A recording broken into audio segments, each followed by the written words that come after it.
एक ऐसा चैंपियन जो अपना YouTube चैनल स्टार्ट करता है और सिर्फ 75 दिनों में 6.5 करोड़ से ज्यादा लोग उसके चैनल को सब्सक्राइब कर लेते हैं। इंस्टाग्राम पर उसके फॉलोअर्स की संख्या 642 मिलियंस के साथ फर्स्ट पोजीशन पर रैंक कर रहा हो, ऐसा सुपरमैन एक ही हो सकता है और वह है क्रिस्टियानो रोनाल्डो, जो 907 गोल के साथ आज वह फुटबॉल की दुनिया में वर्ल्ड के हाईएस्ट गोल मारने वाले प्लेयर बने हुए हैं। दुनिया में जहां भी क्रिकेट खेला या देखा जाता है वहां के सारे लोग विराट कोहली के फैन हैं, लेकिन विराट कोहली अगर किसी को फॉलो करता है तो वह है क्रिस्टियानो रोनाल्डो। रोनाल्डो के फॉलोवर वह लोग तो हैं ही जो फुटबॉल लवर हैं, लेकिन वह लोग भी हैं जो न फुटबॉल खेलते हैं और न फुटबॉल देखते हैं। आखिर ऐसा क्या है उस चैंपियन में जिसको पूरी दुनिया एक रोल मॉडल के रूप में देखती है? उनकी पॉपुलैरिटी को अगर देखना हो तो उस प्रेस कॉन्फ्रेंस को याद कर लीजिए जिसमें उन्होंने कोका कोला की 2 बोतल को टेबल से हटाकर साइड में रख दिया और पानी पी लिया था। 15 सेकंड के इस इंसिडेंट ने कोका कोला के शेयर्स को 1.6% गिरा दिया था और कोका कोला कंपनी को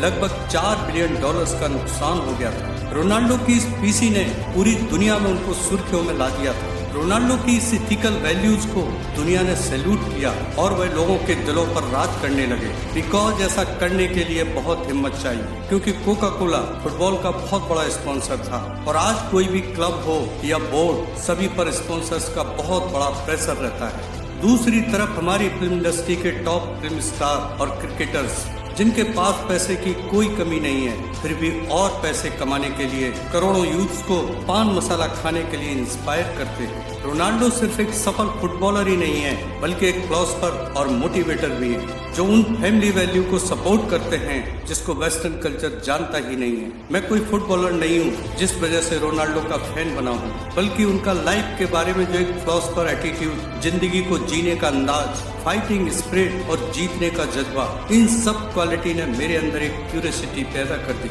और मैं रोनाल्डो की लाइफ को समझने की कोशिश करने लगा। रोनाल्डो की लाइफ बहुत ज्यादा संघर्षों से भरी रही है। उनके पिता एक माली का काम करते थे और माँ घर घर जाकर लोगों के बर्तन साफ करने का काम करती थी।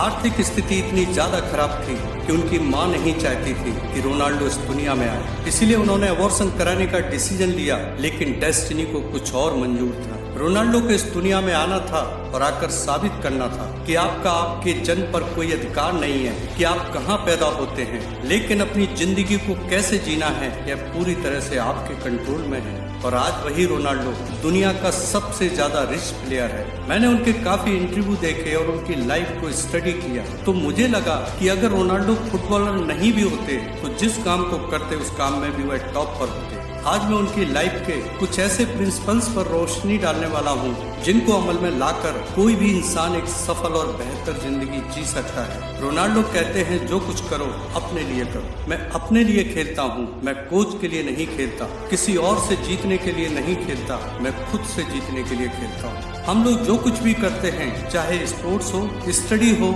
या बिजनेस, सभी लोग दूसरों को अपना रोल मॉडल बना लेते हैं।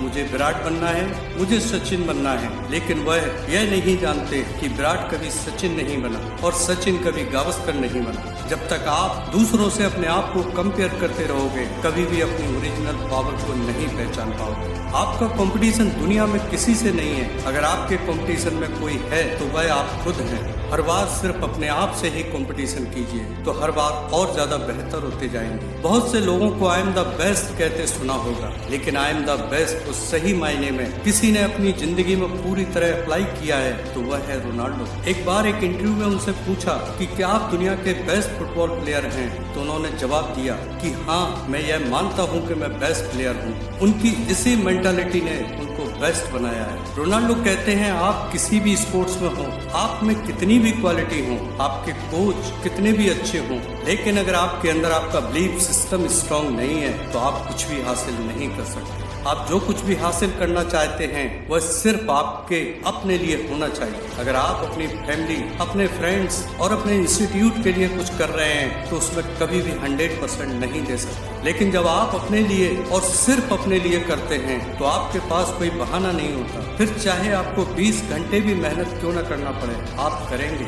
जिस स्ट्रगल को रोनाल्डो ने बचपन से देखा और सहा, जिससे वह महान बने, उन्होंने उसी संघर्ष को अपने बच्चों को गिफ्ट किया। हर तरह की सुख सुविधा होने के बावजूद भी वह अपने बच्चों की परवरिश बहुत ही टफ एनवायरनमेंट में करते हैं, क्योंकि उनका मानना है कि स्ट्रगल लाइफ का सबसे बड़ा लेसन है। पहले हमारे देश में जितने राजा महाराजा होते थे, अपने बच्चों को महलों में नहीं पढ़ाते थे, गुरुकुल में भेजते थे, जहां उनको बहुत ही टफ लाइफ जीनी पड़ती थी। तब जाकर वह इस लायक बन पाते थे कि राजा बन सकें और कुशलता से राज चला सकें। लेकिन आजकल अधिकांश फैमिली जिनके पास जरा सा पैसा आ गया, वह लोग अपने बच्चों के दुश्मन बनते जा रहे हैं। उनको हर तरह की लग्जरी प्रोवाइड करा रहे हैं, जिससे वह फिजिकली तो वीक हो ही रहे हैं, उनका इम्यून सिस्टम और फाइटिंग पावर भी खत्म होती जा रही है। कहते हैं रोनाल्डो से ज्यादा जिद्दी स्पोर्ट्समैन कोई दूसरा नहीं है। वह एक टाइगर मेंटालिटी के साथ जिंदगी जीते हैं। टाइगर जब भी अपना शिकार करता है तो अपना 100% एफर्ट्स लगा देता है। वह परवाह नहीं करता कि सामने कौन है और कितना ताकतवर है। उसकी यही मानसिकता उसको जीत का सेहरा पहना देती है। रोनाल्डो जब भी ग्राउंड में आते हैं तो बिल्कुल एक टाइगर मेंटालिटी के साथ आते हैं, लेकिन उनकी इस मानसिकता के पीछे है उनका हार्ड वर्क, डिटर्मिनेशन और डेडिकेशन। वह अपने टैलेंट से ज्यादा अपने हार्ड वर्क पर विश्वास करते हैं। वह घंटों ग्राउंड पर अकेले प्रैक्टिस करते रहते हैं, क्योंकि उनका मानना है आपका टैलेंट आपको धोखा दे सकता है, लेकिन आपकी कड़ी मेहनत आपको कभी भी निराश नहीं करेगी। ऐसे और वीडियो देखने के लिए चैनल को सब्सक्राइब कर बेल आइकन जरूर से प्रेस करें। धन्यवाद।